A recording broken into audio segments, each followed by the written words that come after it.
করেছো বলো। হ্যালো বন্ধুরা, তো এই যে পার্সেল আইলো এখন। তো অনেক দিন আগে পাঠাইছে, ভাবছিল পিহুর জন্মদিনের আগে আইবো, বাট আইছে না।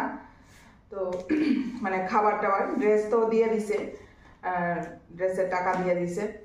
তো ড্রেস তো এখান থেকে কিনছি, আর খাবার যা দিছে অনেক কিছু পাঠাইছে।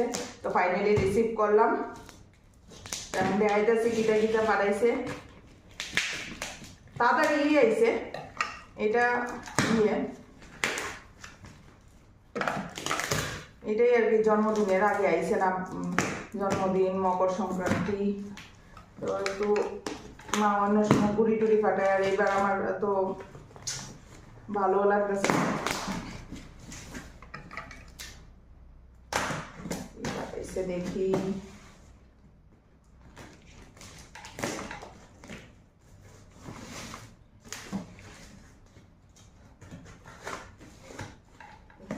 একটু স্কিপ ইয়ে করে